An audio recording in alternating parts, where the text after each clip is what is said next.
pagtingin, pananaw o kuro-kuro ng mga bisita at panauhin o mga anchors o host sa programang ito ay sarili at tanging opinyon at pananaw ng mga nabanggit at hindi opinyon o pananaw ng Aliw Broadcasting Corporation, mga producers o mga namamahala ng Aliw Broadcasting o anumang organisasyon na affiliated sa network at kailanman ay hindi iniendorso ng Aliw Broadcasting Corporation ang mga nabanggit na opinyon at pananaw sa programa.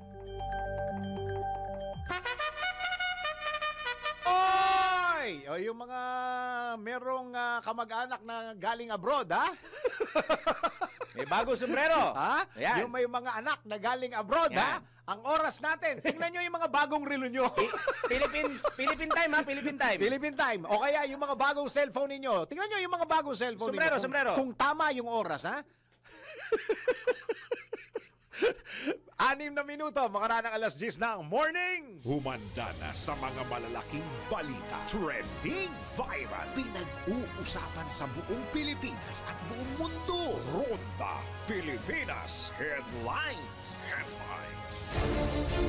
Narito na mga headlines sa Ronda Pilipinas. Ronda Pilipinas. Pangulong Marcos biyaheng India na para sa 5 araw na state visit.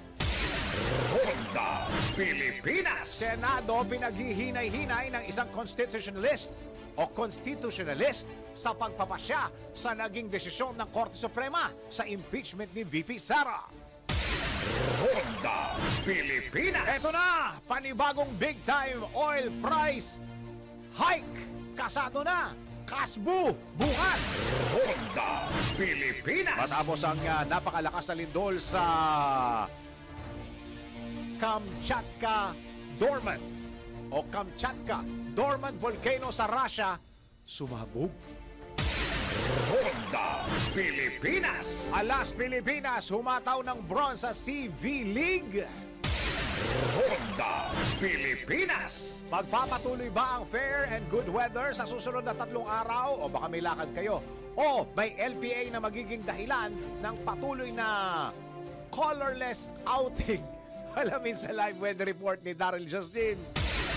Ronda Pilipinas. Justin Yu nagpaliwanag kung bakit nagparitoke ng ilong. Ronda Pilipinas. Pagkapikon sa prank na nagresulta sa pananakit, bawal po yan. Alamin sa NBI, naku, bawal ito. Ronda Pilipinas. Actually, yung bawal yung nanakit, hindi yung nagalit. Okay, tama. Totoo nga ba na minsan ang pinaka-charming na tao ay may pinakatatagong galit o kasamaan? Mamaya, let's prove it. Ronda Pilipinas. At Junmar Fajardo maglalaro na raw sa NBA. Wow! Alamin natin kung fact or fake.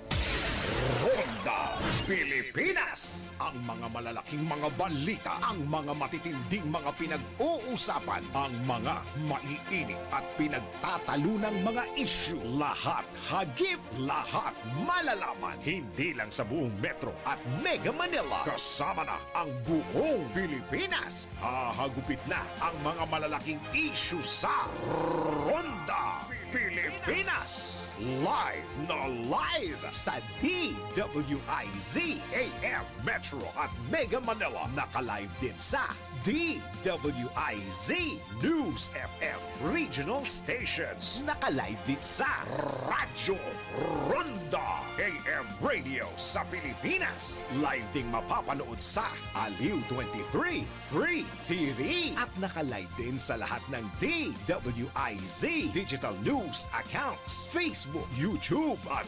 DWIZ News website. Ronda Pilipinas. Wala nang mahuhuli sa balita. Wala nang maiiwanang issue na hindi mo alam. Ngayon, updated ka na sa Ronda Pilipinas. Kasama si Dennis Antenor Jr. Ronda Pilipinas. Aha! Maglabas na ng pangalan. Totoong pangalan. Pero nagsampa na ng kaso di ba? Nagsampa na ng kaso ang DOJ, di ba? Para doon kay Atong Ang.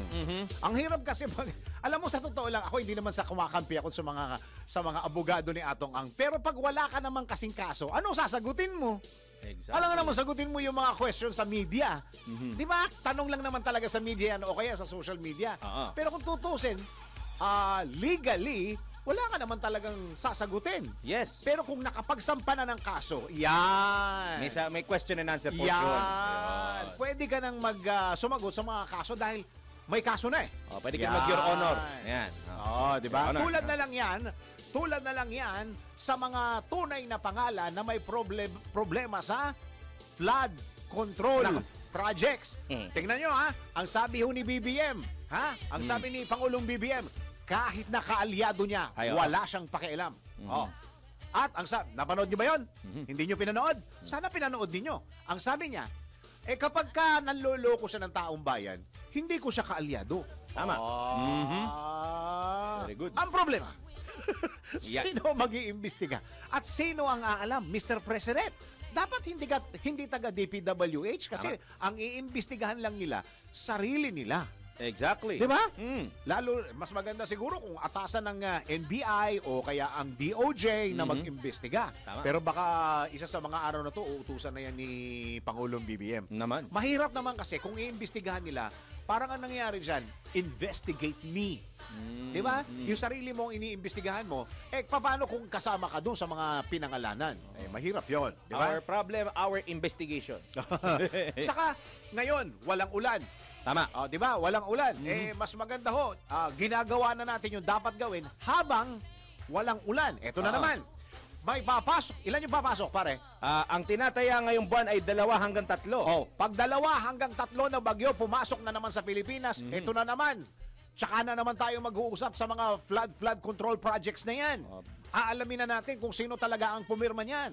Sino ang pumayag. Ay, mahirap naman pagkaganyan. Para kaming mga pangkaraniwan na mga Pilipino. Sinanay nyo na kami kapag umulan, bumabaha. Gusto nyo ba ng teaser? May LPA sa par ngayon, sa labas ng par, ha? Tingnan mo nga yan. Pag pumasok na naman sa atin yan, tapos umulan na naman, bumaha na naman. Pag-uusapan na naman yung flood control project. Na naman. Hindi ba? Yes. Dapat ngayon tuloy-tuloy yung investigasyon para sa susunod na tatawagan namin kayo. Yan. Sa isa na namang baha problem, may development na. Ay, sasabihin na lang nila pagka gano'n yung baha po ba pag-uusapan natin? Opo, nakahanda na po kami sa baha. Di ba? Parang kada magtatanong, mag-i-interview tayo. Kunwari, LGO, di kaya OCD, sasabihin inaasahan po na magiging maulan ready na po, magiging maulan at may mga pagbaha. Opo, may flash flood po tayo inaasahan pero ready na po kami sa baha. Di ba? Alam mo, mas maganda sana kung i-abolish na yung OCD. Ibig sabihin, pag wala ng OCD, wala nang bahang pinag-uusapan. Wala na diba? sila paghahandahan. Wala na, di ba? Sa totoo lang, darating ang panahon sana dumating. Wala na tayong bahang pag-uusapan. Wala na tayong natatraffic na pag-uusapan. Hay! Naku po! Magandang araw, Pilipinas! Oy, Lunes tayo ngayon, ha? Lunes, Monday! Kape-kape! Live na tayo sa DWIZ News Nationwide. Live na rin po tayo sa DWIZ News 7 Regional Stations at Radyo Ronda. At sa lahat ng mga ginagawang radyo, kanilang mga TV, Aliw Channel 23 at DWIZ News TV. Magandang araw, Pilipinas. Ako, ang iyong magiging tagapagbalita. Ako si Dennis Antenor Jr. Ronda Pilipinas. Sa detalye ng mga balita, biyaheng India na ngayong umaga si Pangulong Ferdinand Marcos Jr. Ito'y bilang bahagi ng kanyang 5 araw na state visit sa nasabing bansa. Sa naturang pagbisita ni Pangulong Marcos, nakatakdang magsagawa ng bilateral discussion sa pagitan nina Indian Prime Minister Shri Narendra Modi upang palalimin pa ang kooperasyon sa economy, defense, security at political matters. Samantala, nagtalaga si Pangulong Marcos ng 3 miyembro ng gabinete nito bilang designated caretaker ng bansa.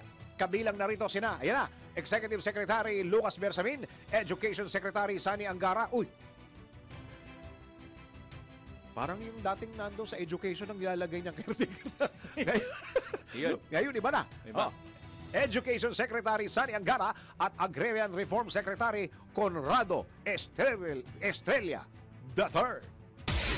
Ronda Pilipinas. Parang iba listahan natin ngayon, Mr. President. Oo. Si Secretary Bersamin, palagi ko, yun pa rin, di ba? Pako naman talaga yan. Itong si Education Secretary Sani Angara. Oo. At saka itong si Agrarian Reform Secretary Conrado Estrella III. Hindi. Ayos yan. Basta maganda ang coordination. Exactly. Tuloy ang mga balita. Ronda Pilipinas. Dapat munang antayin ng Senado ang tugon ng Supreme Court sa motion for reconsideration na inihain ng Kamara kaugnay sa naging pasya ng SC sa impeachment ni Vice President Sara Duterte. Itong inihayag ni dating Comelec Chairman at Constitutionalist Christian Monsod sa harap ng isasagawang botohan ng mga senador kung tatalima ba o hindi sa kautusan ng Korte Suprema. Bagamat naniniwala si Monsod na nagkaroon ng judicial reach ang SC, hindi dapat magpadalos-dalos sa pagpapasya ang mataas na kapulungan upang maiwasan ang pinangangambahang constitutional crisis. Sabi namin dapat ang responsibilidad, yung accountability to the people should be elective officials. Kaya House at saka Senate ang prosecution at saka hearing. Hindi yan Supreme Court. Ewan ko kung napakinggan nyo tong interview nila John at saka ni paring Drew kanina umaga. Kung hindi nyo napakinggan, puntahan nyo sa YouTube. Maganda ho ang usapan doon kanina. At habang nakikinig ako, nagkaroon ako ng... kasi ang tanong, sino ba nagtanong? Si John ba o si Drew? Final na ba yung... final and executory na ba yung desisyon ng Korte Suprema? Ang sabi niya, hindi. Pwedeng questionin, di ba? Ang sabi ni constitutionalist Christian Monsod, ang sabi niya hindi. So, nakanino ang final say? Kasi kung hindi yun ang final say, nakanino ang final say? Nako. Parang kung pwede mong questionin ang desisyon ng Korte Suprema, kanino yung final say? The who? Kaya nga tinawag na Supreme Court yun, di ba? Yun ang pagkakaalam ko. Ako naman, hindi naman ako abogado eh. Matanong natin yan kay Attorney McNeil. Tanong natin. Pwede bang tanungin o questionin yung... so, paano ba yun?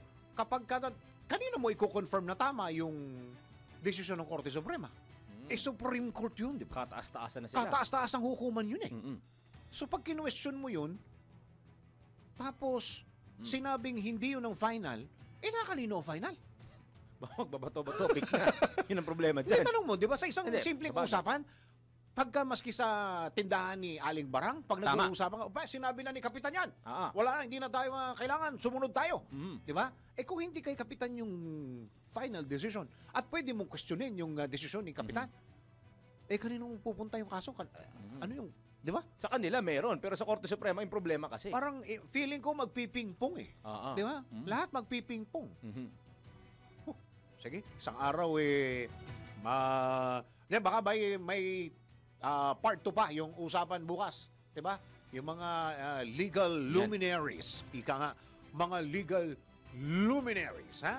Pero suggestion ko po, puntahan niyo po yung usapan nitong si paring Johnny Bañez at saka ni Drew Nasino kanina umaga kay Christian attorney Christian Monsod. Maganda yung usapan. Maganda ho. Puntahan niyo. At kung kailangan i-download nyo. Huwag nyo ipopost, ha? Amin yan. Yun lang. Yan po ang tinig ni dati Comelec Chairman at constitutionalist na si Attorney Christian Monsod sa panayam ng DWIZ. Si Dennis Antenor Jr. Ronda Pilipinas. Maigi yan. Kailan ba susunod na natin? Kailan ba susunod na Broadcast Media Congress para maipresent natin sa mga kabataan itong nangyayaring ito dahil ito'y magiging bahagi ng kasaysayan. Coming soon ang sagot. Kasaysayan. History. Kasaysayan sa pangunguna ni Daryl Justin bilang naman sa akin. Ako na naman! Tanggap tayo ng isang report. Importante po yan. Balikan nyo yung usapan kanina. Mukhang maganda yung usapan kanina. Magiging ruling ng Korte Suprema. sa isusumiting apila ng Kamara kaugnay sa impeachment case ni VP Sara. Wala na umanong sa isa kung aantayin pa ng Senado. Alamin natin ang report ni Patrol 19, Celi Ortega Bueno. Ate Celi, go! Wala na daw saysay na hintayin pa ang magiging desisyon ng Korte Suprema sa ihahaing motion for reconsideration ng Kamara de Representantes may kaugnayan sa impeachment case laban kay Vice President Sara Duterte. Ito ay ayon kay Senator Dante Marcoleta ay dahil immediately executory ang naging desisyon ng Korte Suprema na nagsasabing unconstitutional ang inihahing impeachment case laban sa pangalawang Pangulo. Paliwanag ni Senator Marcoleta, unanimous ang naging pasya ng Supreme Court na unconstitutional ang impeachment case laban sa pangalawang Pangulo kaya malabo na daw may isang mahistrado na babawi sa kanyang naging desisyon. Gate pa ni Marcoleta, kapag sinabi ng Korte Suprema na void ab initio at unconstitutional ay parang isinara na nila hindi lang pinto maging bintana sa kahit na anong isusumiting apila. Samantala, pinaliwanag ni Senator Marcoleta na kung bakit nauwi sa August 6 ang botohan o gagawing pagpapasya ng Senado sa magiging aksyon sa Supreme Court ruling. Iba't ibang petsa niya ay minungkahi, meron nag-suggest ng August 4, May 11, pero kalaunan na pagkasunduan na sa Miyerkules, August 6, mag-desisyon at magbutuhan ang mga senadora. Paliwanag ni Marcoleta, isang senador na nagsabi na mas mainam na August 6 dahil ito ay araw ng Miyerkules at may sapat na cooling off period dahil kinabukasan ay walang sesyon. Inaasahan niya magiging mainit ang debate kaya't mahalagang may panahon ang mga senador upang makapagpahinga at makapagmuni-muni bago bumalik ng session. Ito sa Patrol 19, Celi Ortega Bueno para sa Impila Metodong Lakas sa DWIC. Nagbabalita ng tama, naglilingkod ng tama. Kapag may bagong balita, naka-on air, agad-agad, DWIZ Patrol Report. Abangan ang susunod na kabanata regarding dyan sa desisyon ng Korte Suprema. Alam mo, naawa rin ako kay Cheese. Kay Senator Cheese. Sa social media nitong mga nakaraang itong mga nakaraang araw, naawa rin ako. Siyempre, alam mo, pag nakausap mo si Senator Cheese, di ba, no, Ate Celi, wala rin na siyang pakialam eh. Kailangan talaga sa mga panahon ngayon, matibay-tibay ang dibdib mo sa mga ganyan. At ang nagiging word of mouth niya nga is, it's because of the Constitution. Yung pa rin, karamihan naman yun na sinasabi, it's because of the Constitution. Saka sabi nga niya, porke hindi pabor sa'yo, bawal na, illegal na. Tama. Di ba? Kailangan tanggapin po natin yan. Mga ganun-ganun siya. Sige, alamin na natin ang ating weather report. Pinakahuli, pinaka-latest, pinaka-napapanahon, whether we like it or not, ito ang magiging DWIZ Weather Report. Hoy, abangan nyo, may pag-uusapan po tayo mamaya regarding po ito. Baka nagbayad na ba kayo ng billing ninyo sa Meralco? Tako. Ha? Meron na ba kayong natanggap na refund? Ha? May nagme-message ba sa inyo? Ha? Sumagot ka. Hindi nag-reply. Abangan nyo, ha? Pag-uusapan ho natin itong mga refund sa Meralco na ito. Napaka-importante ho nito pag-uusapan natin ito. Si Mr. Joe Zadel Riaga ba ang ating makakausap? Si Kadjo? Ready sa'yo? Oo. Magpapakapi ba si Kadjo? Di ba ilang araw mo na hinihingi yan sa kanya? Kasi sabi ko sa kanya, Dear Joe. Wala pa rin hanggang ngayon. Weather report, ito na si Daryl Justin. Kukulayan na ba natin ang mga colorless outing ninyo? Patuloy na magiging colorless lang yan. Tignan natin. Sadly, Natatawa ako doon sa colorless. Parang cutics lang yun. parang bleach. Di ba may bleach yung colorless? Di ba may Meron, bleach na meron, yun, colorless. Tayo para hindi ko lang masabi yung brand, walang bayad.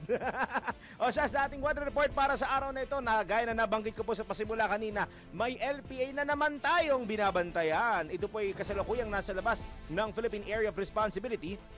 Ngayong alas 10 na umaga, huli po ito namataan sa layong 1,095 kilometers silangan po ng Eastern Visayas. Sa ngayon, may mababang tsansa na ang nasabing LPA ay mabuo bilang isang ganap na bagyo, pero patuloy natin i-monitor ang latest dito sa kumpul ng kaulapan na ito na may posibilidad pa rin naman na maging isang ganap na bagyo, pero for now, mababa ang tsansa at nakikita natin na for the next hours or days, asahan natin na medyo magiging northwestward o nagiging hilagang kanluran ang direksyong tatahakin nito. South southwest monsoon o hanging habagat pa rin po ang makakaapekto sa extreme northern Luzon. Asahan po ng Batanes at Babuyan Island sa partly cloudy to cloudy skies. Bahagyang maulap na papawirin lamang na may mga pulo-pulo pero may hinang pagulan at may hinang mga kulog at kidlat.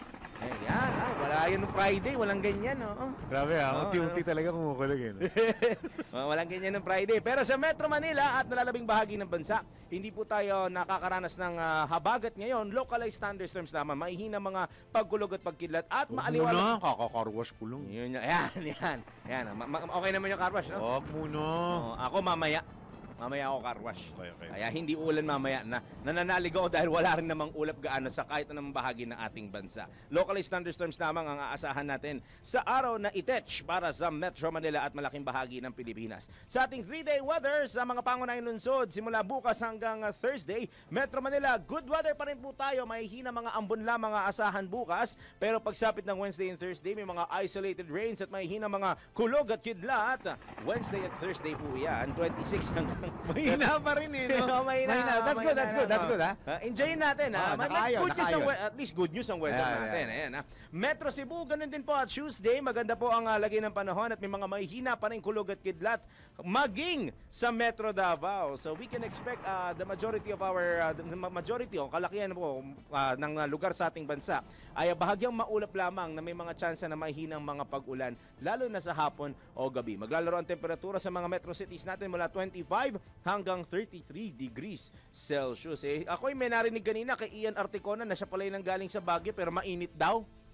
Totoo ba yun? Oo, pero kasi... Okay lang yun, wag lang uulan kasi problema talaga sa Baguio pag umulan, ang hirap lumabas tatamarin ka talaga Tingnan niya natin kasi kung kayo'y nagbabalak ng Baguio, sige bigyan natin yung Baguio, kung kayo'y nagbabalak simula Martes hanggang Huwebes, nako, asahan po ninyo ang malalakas pong mga kulog at kidlat.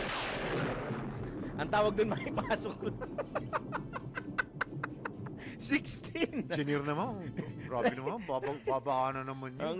Sa Baguio lang naman yon kasi yung Legazpi at Naga, halong init at ulan, pero mga pagulan sa Wednesday, pero hindi naman kasing lakas na mga kulog at kidlat sa Baguio City over the next 3 days. So, magbaon pa rin po ng inyong panangga sa ulan tulad ng payong at kapote. Ganun din, payong naman at saka mga sombrero at yung mga tumbler ninyo pag mataas at mainit ang sikat ng araw. O, ito na, sunrise sunset natin. Sumikat po ang araw. Buo na. Ayun, lutuin na yan.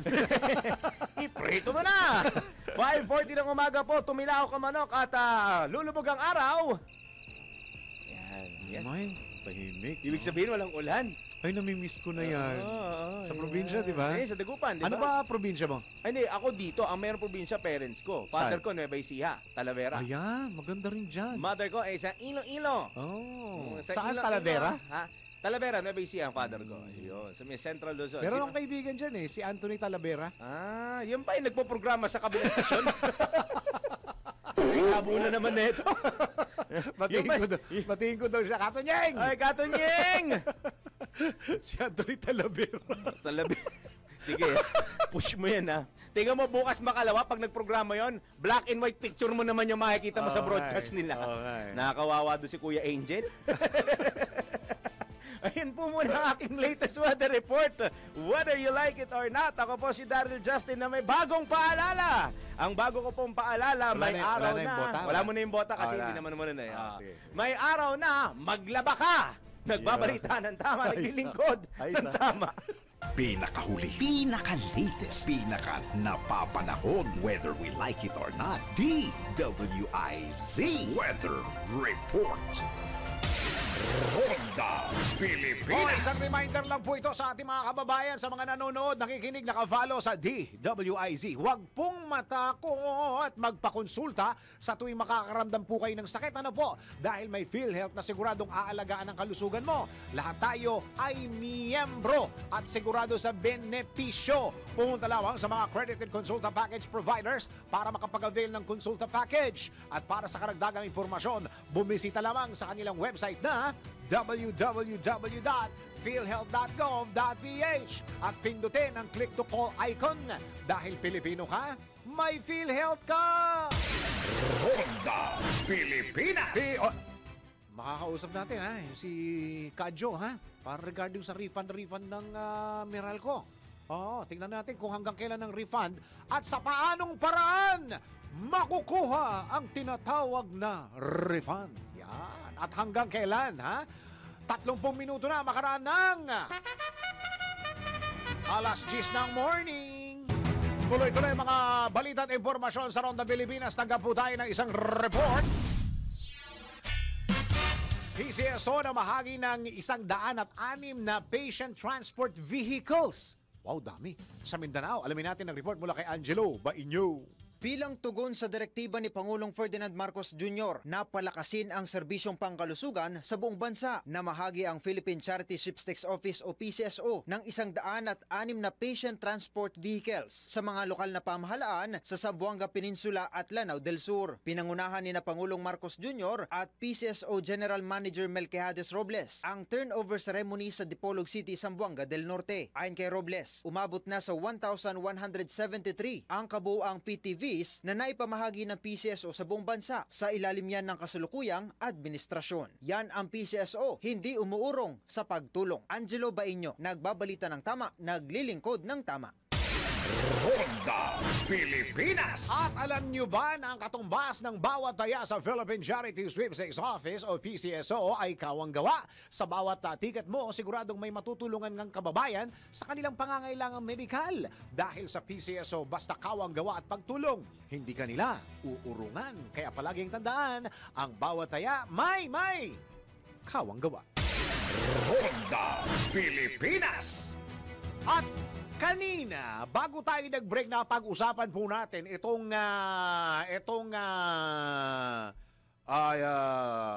refund.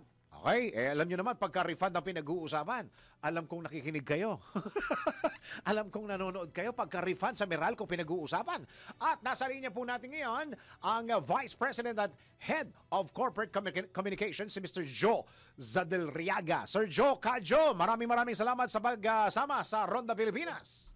Yes, Dennis, magandang umaga sa iyo at sa inyong mga tagapakinig at tagapanood. Isang mapagpalang umaga po sa inyo.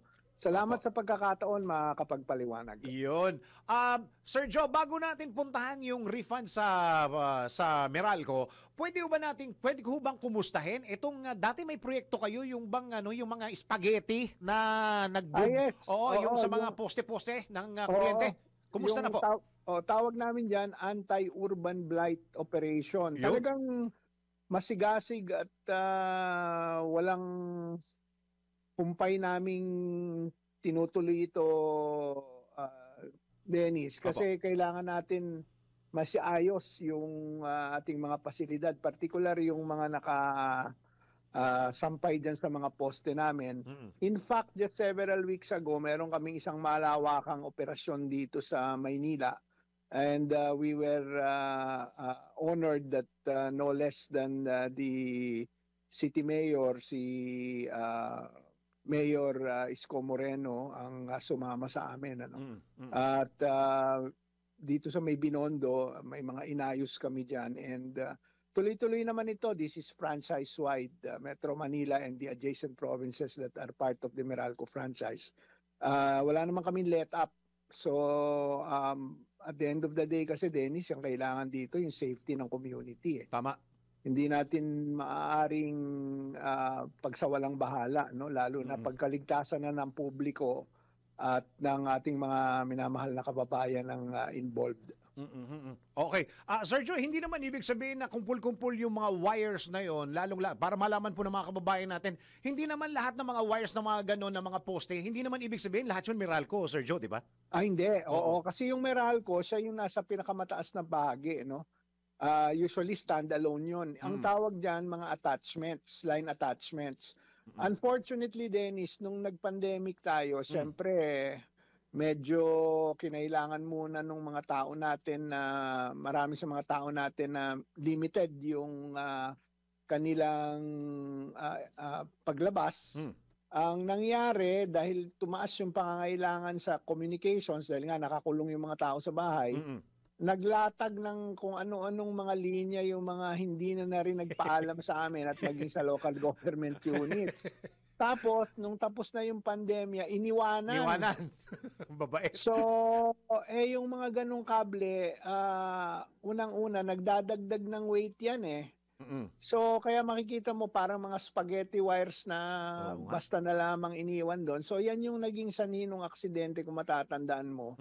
I think several years ago, 2 years yata yung hindi ko nagkakamali. Doon sa Binondo. Sa Binondo, oo. Dahil doon sa weight nung mga linya. So, ayaw na natin maulit yan. Awa ng Diyos, wala na naman nangyari uling ganyan. So, inaayos natin. We're putting things in the proper order.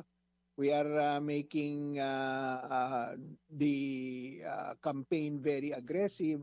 Alisin natin talaga lahat ng mga unauthorized na wires. Kaya sabi nga ni kami, nagpasalamat kami kay Mayor Isko nung sinabi niya na i-clear muna yan sa Meralco bago pumayag ang city administration na magbigay ng permit. Kasi kami nakakaalam kung ano diyan yung legitimate at ano diyan yung parang colorum na basta na lang naglagay diyan. So tingin naman namin nababawasan na, Dennis. Oo. At hindi lang open kayo sa Maynila, kahit sa ibang mga syudad, Sir Joe. Yes. Sabi ko nga franchise-wide dito, Metro Manila at yung mga karatig na probinsya na sakop ng aming franchise. Iyon. Okay. Sir Joe, kami po ay napatawag dahil hanggang ngayon pala may mga biktima ng mga click the link na mga refund na ito. Ang dami pala nito. Oo, alam mo, nag-issue nga kami ng scam alert. No? Sabi namin doon sa advisory namin. Opo. Huwag kayong maniniwala dito kasi sample lang ito, Dennis, sample lang. Kaya halata mong peke. Nakalagay dun sa message, e-wallet, no? You received, kunyari, 1,280 bill adjustment refund from Meralco. Yeah. Confirm via, tapos may link to credit your e-wallet account. Ito itong nakakatawa. Expires bukas if not claimed. Pagmamadaliin ka pa yun. Parang sabi ko, parang gusto ko magtusok ng fishball eh. Di ba yung joke noon? Tusok na fishball. Parang ganun yung dating nito eh. Parang halata mo naman peke. Pero sana naman hindi na ito patulan ng mga kababayan natin. So we are providing the ample warning, no? So I'm really thankful sa iyo, Dennis, at sa DWIC. Yes, po, sa opportunity na mabigyan kami ng babala tungkol sa aming mga para sa kapakanan ng mga customer namin para dito sa mga kumakalat na text Nagtataka nga ako, Sir Joe, hanggang ngayon pala may nabibiktima nito maski naggrabe na yung massive campaign ng gobyerno. Kami dito mismo, yung mga ibang networks, meron na rin mga warning. Hanggang ngayon pala, mataas pa rin yung mga biktima nito. Alam mo naman, pag sinabing refund, o may tatanggapin kang pera, o merong tumawag sa'yo, sasabihin, magdeposito ka ng 10,000, babalik sa'yo 20,000. Alam mo, when it comes kasi to money, pag pera na tatanggapin mo, nawawala ko minsan yung bang parang yung sense of judgment mo kung tama o mali. Parang sa salitang kalye yan, nawawala yung katalinuhan, Sergio. Oo, parang nawawala ka sa wisyo. Parang you are hypnotized into believing this fallacy, no? Unfortunate, pero ganun yung strategy nila eh. Lilinlangin ka na magkakapera ka pero actually ikaw yung mawawalan. Iyon. So paano ba ito, Sergio? Ano ba talaga? Paano ba ginagawa ng Meralco itong mga refund na ito? Hindi. Tatanggap ka ng liham mula sa amin at advice. Directly from Meralco. Wala kaming pinakakawalan ng mga ganyan. At saka kita mo naman sa language, Dennis, na peke-peke eh. So kami, hindi kami titigil. We just really need to continuously explain this to our customers, to the general public. Ako mismo tatayo na ako dito bilang si Joe Saldariaga na kung maaari ho, wag na natin patulan itong mga ganito. Basta may mga ganyan na papaklik kayo, ignore. Yun lang ang sasabihin ko. Ulitin ko, may mga ganyan, kahit hindi sa Meralco, pero sasabihin mag-click kayo dito, ignore. Delete nyo na kasi malamang peke yan at Oo. mawawalan lang kayo ng pera. Saka Sergio, baka mamaya inilagay nila yung telepono dyan, tapos napindot nung anak nila nung naglaro. Patay Lagot. na. Lagot. Oo, at saka parang yan yung data privacy mo, di ba? Oo, Maaaring correct. ma-compromise. I mean, Mhm. hindi mo naman kailangan i-click yun. Halatang-halata naman na peke yun, Dennis. So, as a precautionary measure, dagdag ko na rin, we encourage our customers to transact. Ulitin ko we encourage our customers to transact only with Meralco through our official channels. So ano to? Yung business centers o kaya yung My Meralco app. Yun lang. Yun. Business centers at saka yung My Meralco app. Kung may mga links na magpapadala sa inyo, ignore. Oo. Kasi as I said, let's be very vigilant. Oo. Sayang ang pera natin, pinaghirapan natin yan, mawawala lang sa mga scammer. Yun. Paano ho yung billing na pinadadala sa bahay? Kayo po ba yung nakikipag-communicate doon sa mga billing letters na yon? Yes, definitely. Okay. Sabi ko nga, basta official Meralco, may logo kami. Tama. Halata naman Tama. Tapos, hindi kami nagpapasend ng official transactions through clickbaits o yung mga links. Kasi malamang sa hindi, wala ka ng control yan sa links na yan. Hindi totoo yung mga yan, Dennis. Oo. Sabi tama. ko nga, only transact to our official channels, business centers, at saka yung My Meralco app. Yun lang. Huwag na Yan. silang sapalaran dun Oo. sa mga links na Oo. hindi naman sila sigurado sa integrity. Kapag merong refund naman, Sergio, automatic naman po yan ay binibigay na sa mga Yes. kababayan natin, di ba? Yes, credited to bill yan Yun. Hindi mo naman yan kailangan i-click. At saka kung tatanungin ka pa ng gusto mo ba ng refund? Of course, gusto ko ng refund. Wala nang tanungan ng oo, hindi. Gusto mo, siyempre kung gusto mo ng refund, ibibigay na Meralco yan, automatically kay credit yan sa bill mo. Yun, para mabawasan din yung billing mo Yes, every at month. saka para maiwasan din yung mga ganitong, siyempre, mga pananamantala nitong mga scammer. Yun. Daming Oo. scammer, Dennis. Tama, Siguro one tama. of these days, Pag-usapan natin. itatakel ko yan. Opo. Yung po bang refund nangyayari pa rin hanggang ngayon na kasama ko sa proseso? Yes, yung Oo, tawag hanggang namin doon, yung annual update on the billing deposit, on the bill deposit, either refund yan o top up. Pero sabi ko nga, kung refund yan, credited to bill yan. Yun. I-touch ko na rin. Yung po bang mga prepaid po ba? Kasama ho ba sa mga refund yun? Yes, kasi meron yan automatic mechanism kung saan yung bill niya Apo. ay kung minsan yung rates niya i-adjust. So Opo. ibabalik yung kanyang naibayad na over na nabayaran niya, no? Oo. And usually yan kinikredit sa susunod na billing niya. Similarly, kung kailangang habulin, yan naman i-credit din sa susunod na billing niya. Kung kailangan ng tawag namin diyan na under o over billing na tinatawag, Dennis. Oo. Gano'n na hong karami ang nagpi-prepaid do? Particularly muna sa Metro Manila. Ilang percent na po? Sa pagkakaalam ko, yung total, mga sa 100,000 Ballpark. Wala lang akong eksakto ngayon. Hindi ko okay. lang sa ulado, no? Pero marami na rin, Sir Joe. Oo.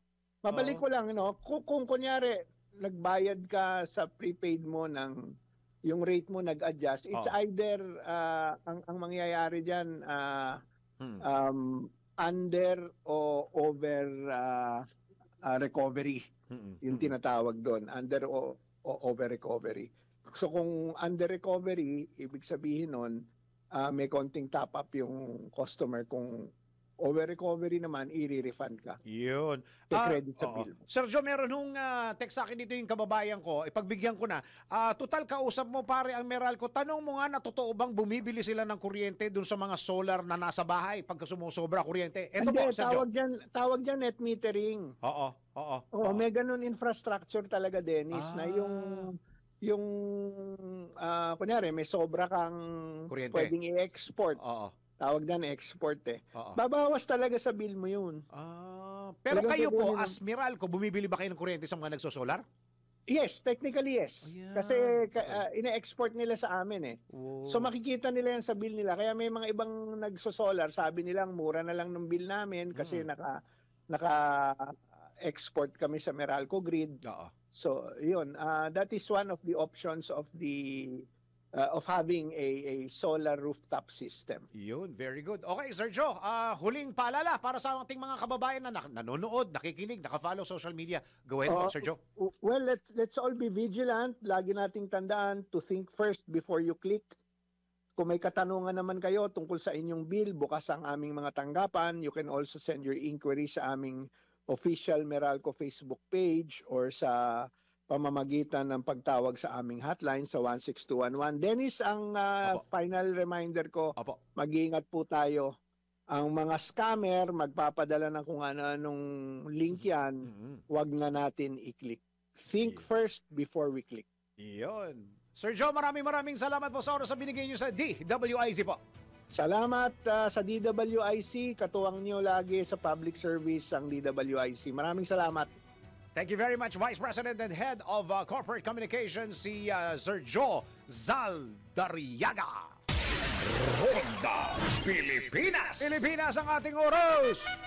11 minuto pa bago mag-11 ng morning. Paano ka lang magtatatag ng independent office na maring...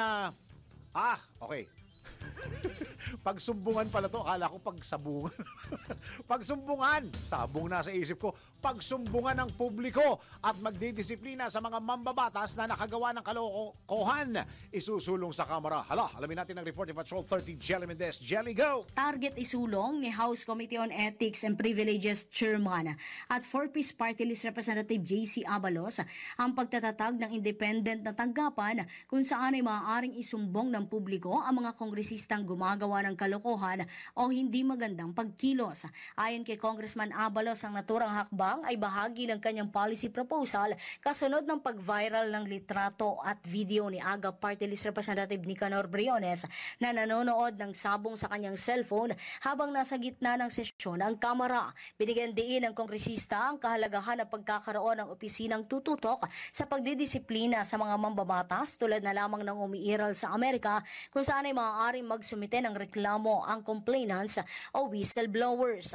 Magtatalagaan niya ng mga opisina na non-partisan, non-political at walang kaugnayan sa politiko na siyang magbibigay ng transparency reports at rekomendasyon. Sisiguruhin umano ng independent office na beripikado at na-screen ng mabuti ang bawat reklamo upang hindi makulayan ng politika at mayroong moral integrity. Bukod pa dito ay tataguin nito ang kaligtasan ng complainants at bibigyang pansin ang access at pagiging inclusive ng proseso. Hinimok naman ni Congressman Abalos ang publiko na suportahan at maging katuwang sa pagdidisiplina sa mga kapwa niya kongresista sa loob man o sa labas ng plenaryo ng Kamara.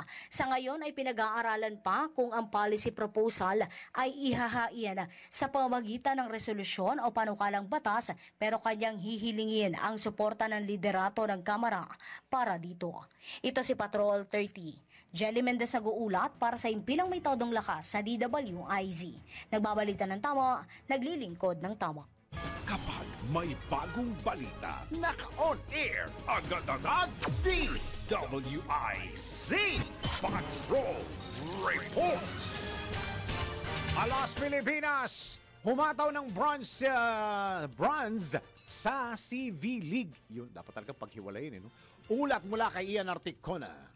Sa mundo ng palakasan, ang latest malalaman sa DWIZ Sports News.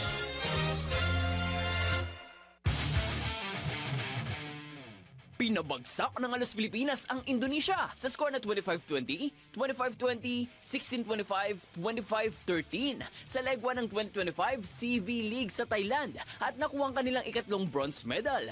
Bagong tagumpay na iyon, natalo naman ang Pilipinas sa unang dalawang laban. Una sa Thailand na may 25-17, 24-26, 20-25, 20-25 at sa Vietnam naman na may 13-25, 21-25, 25-23, 9-25.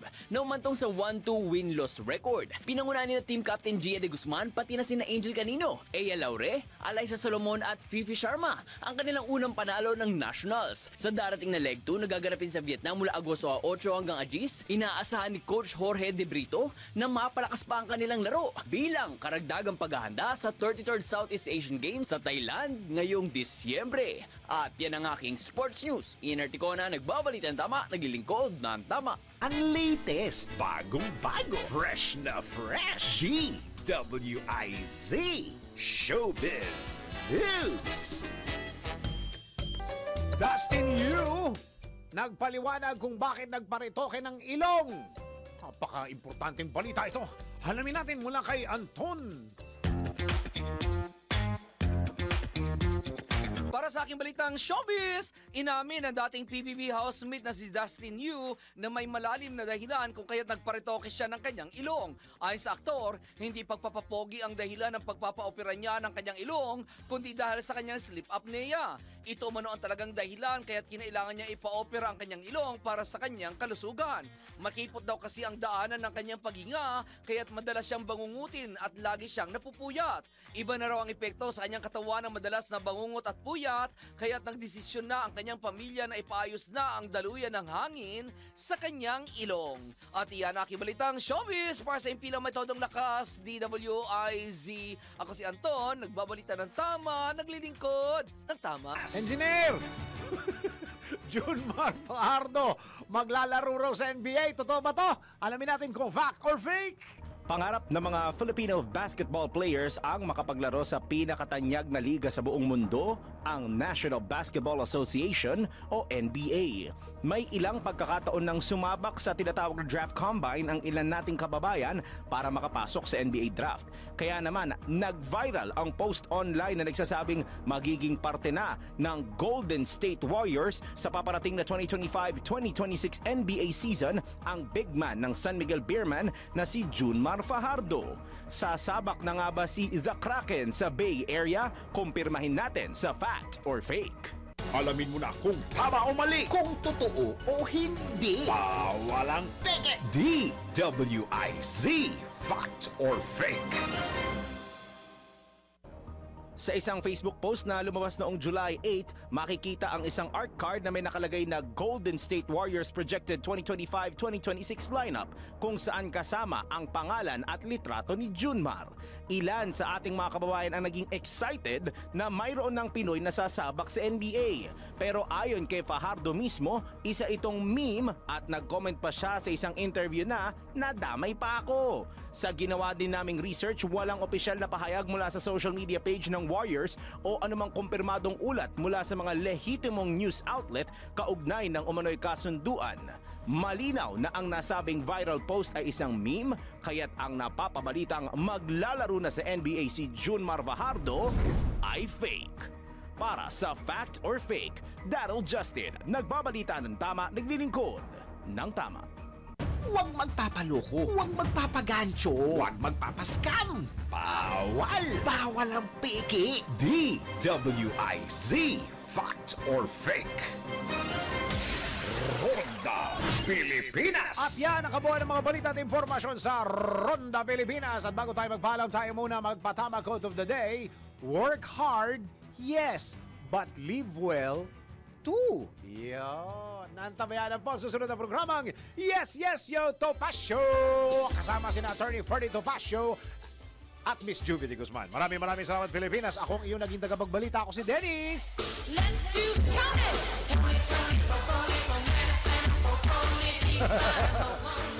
Dennis Antilor Jr. nagbabalita ng tama, naglilingkod ng tama.